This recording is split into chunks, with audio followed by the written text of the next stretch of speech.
Office of Academic Authorities.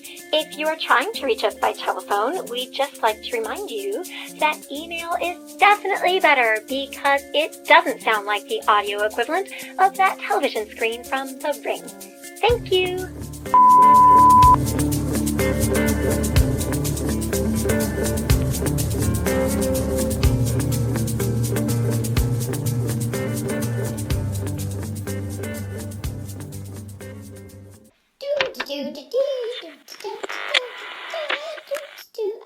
I don't know, it sounds like a bunch of bullshit to me, but I guess this Dread guy thinks we can... Sorry, what's his name?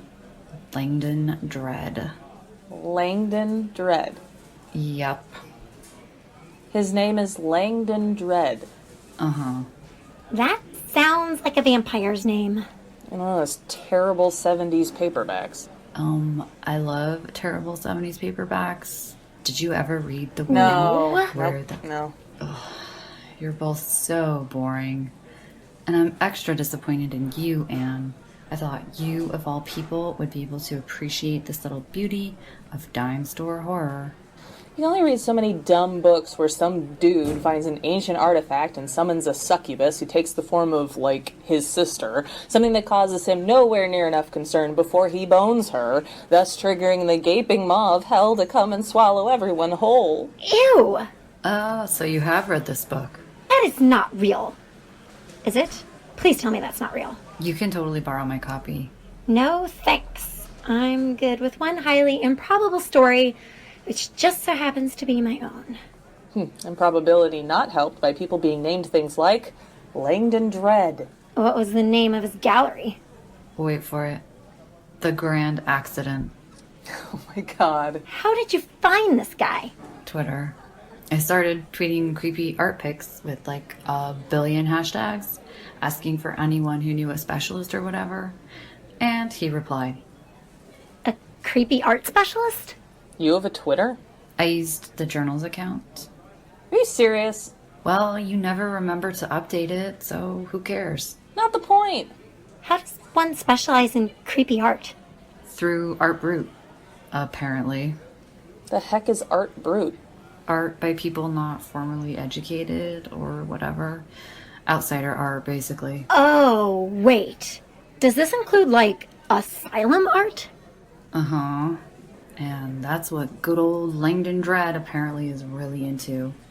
He says that the art of people experiencing quote-unquote extreme mental states is the most authentic because they are creating based on their own undiluted perception, as opposed to working through the trappings of, like, formalized education and societal norms, or whatever. And that led him to Trudy Breyer. Apparently.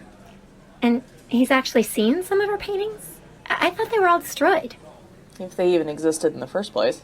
No, but he knows all about her. I guess she's one of those dream discoveries. Everyone keeps hoping a painting will pop up in someone's great-grandpa's attic. Apparently there have even been a bunch of hoaxes about her, too. Ooh, I love hoaxes. I know. It's legitimately the only thing we have in common.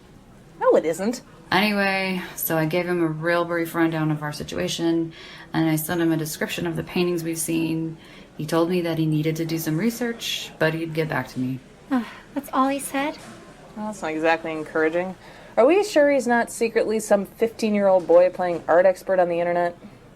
I mean, he could either be the genuine article or completely batshit insane. Great.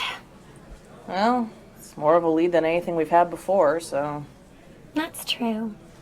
Okay, then, hooray! Too much. Yay? That's better.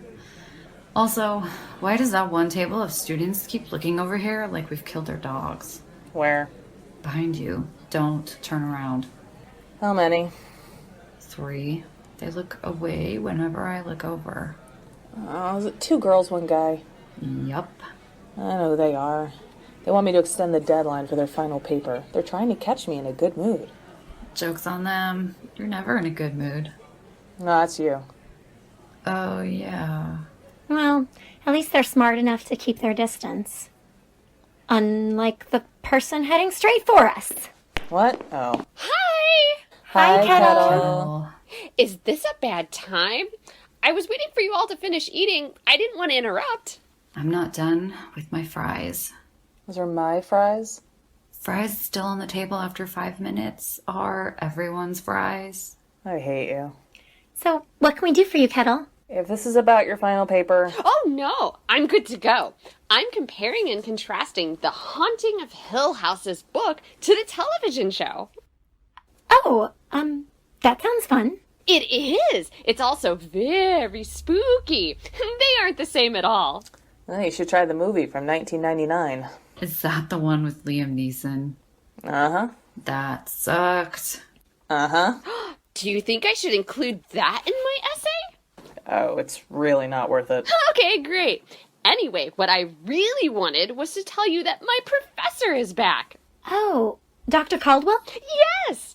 I had class with her a little while ago, and she told me to tell you that she would try and find you this afternoon.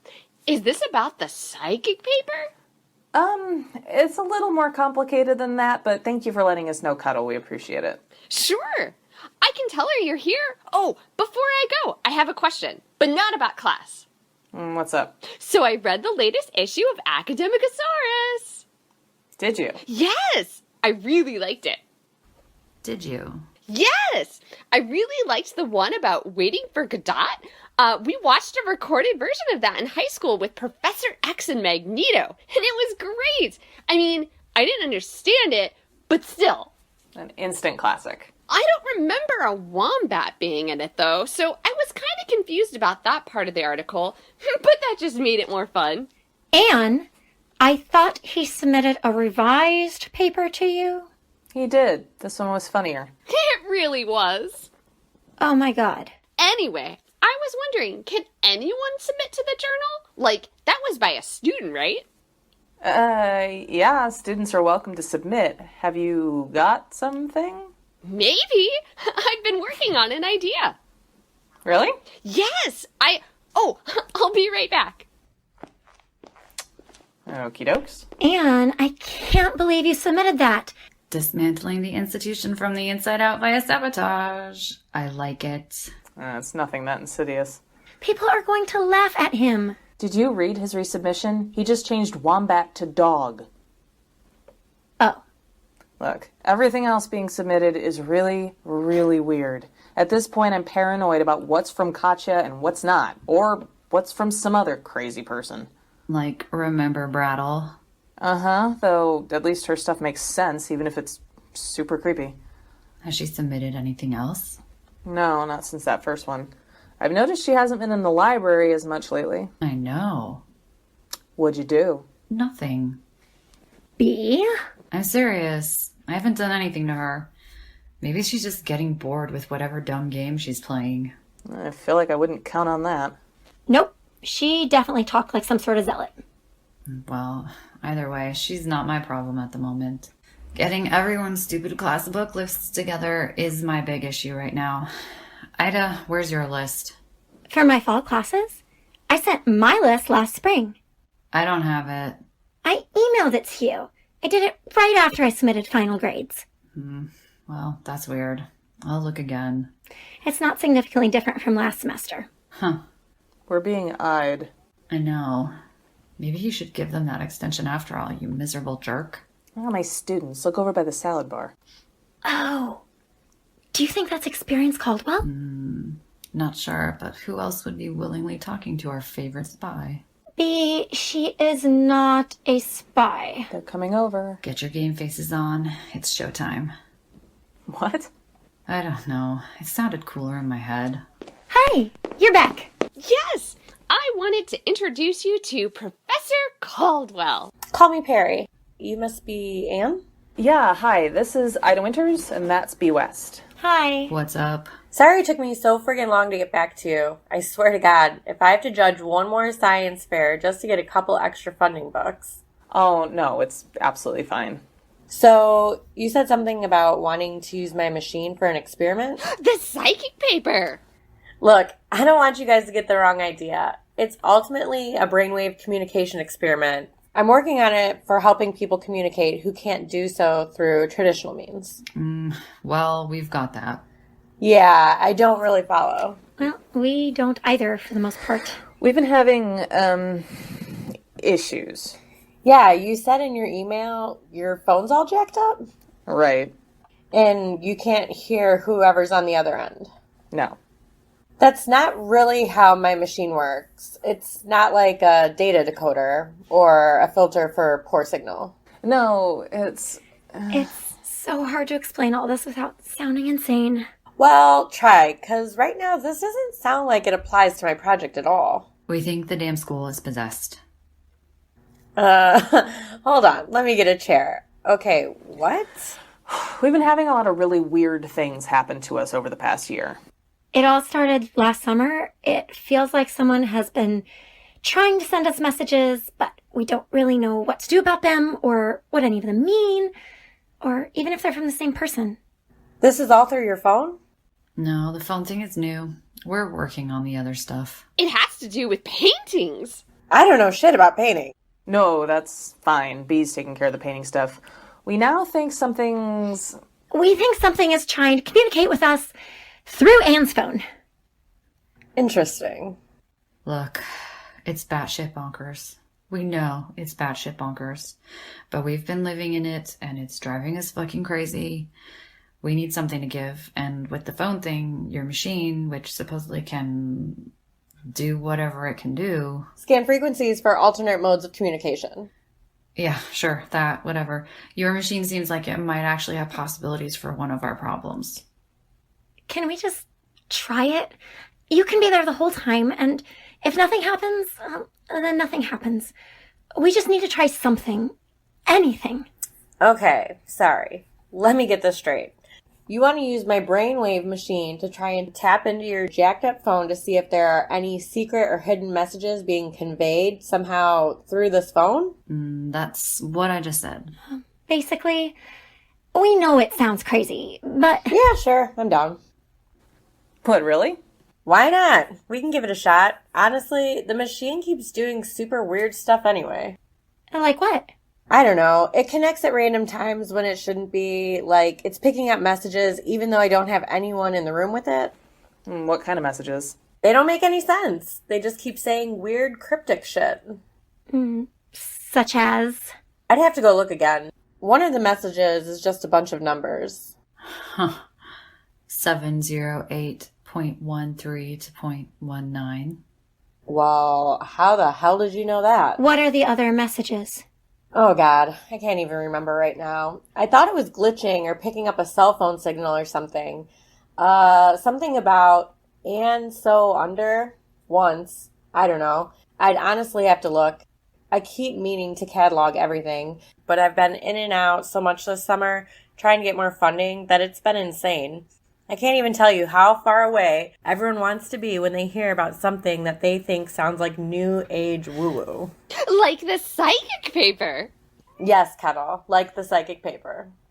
So when can we do this? I have to leave again basically right away, but I'll be back in about 2 weeks. I know it's right before the start of classes, but if you guys could just stick around after normal work hours, I could bring the machine. I don't really feel comfortable just lugging it around campus while a bunch of students and faculty are running around, though. We could do that. Oh, yeah, absolutely. Sounds great to me. All right. Well, I've got to get back to the lab. You've given me a lot to think about. Sorry. We know how crazy it all sounds. Are you kidding me? This is fascinating. I'll send you guys an email. We'll talk. Okay, thanks. Bye. Bye, Dr. Caldwell. I'll be back to help out in a minute. Well, this all sounds super exciting. Can I come when you try and use the psychic paper to analyze your crazy phone? I think you should probably just focus on getting ready for classes. Oh, fine. But I can still maybe submit the article, right? Well, what's it about? This isn't another psychic paper topic, is it? How did you know? Wait, for real? Yes! I was sitting in the lab reading the article on Waiting for Godot, and I was thinking about how cool it would be to have an article in the journal like a real student. You, Kettle, are a real student. I know, but I just wanted to prove myself, you know? I want to be the best student.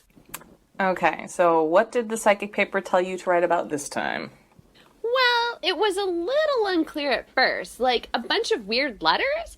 It was almost like someone was just key smashing or something. But then I realized that on the 5th page, it gave me a name. A name? What name? Darren Baylock. What? What? Who's Darren Baylock? Apparently, he was an explorer. I guess he was a marine botanist who, like, got lost in the Arctic or something a few years ago and never came back.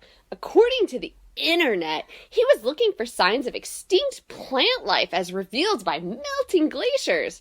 So I got thinking about stuff like the Lost World and how we really love perilous adventure even though people die while doing it. You've read The Lost World? I saw an old black and white movie once. Ida, are you okay? I have to go. What's wrong?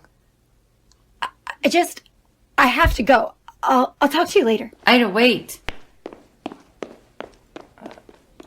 The hell was that? I have no idea.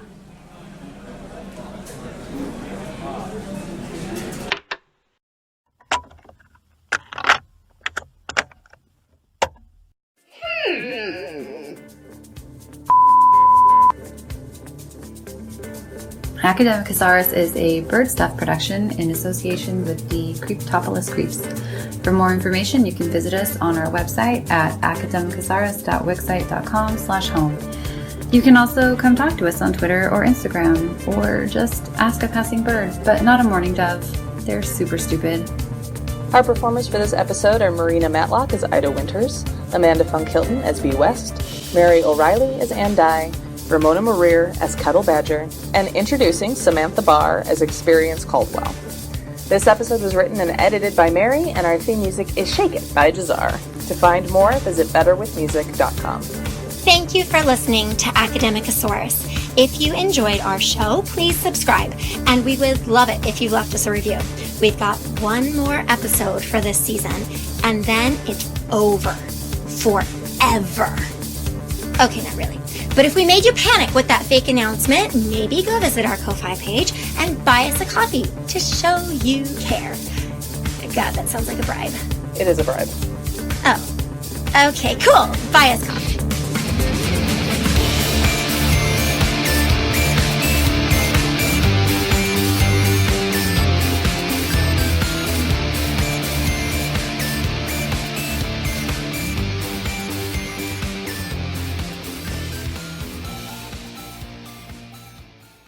Your sentence made sense, but I just was reading it. I'm like, why? She's going to take it to campus, but she doesn't want to look at her on campus. Sorry.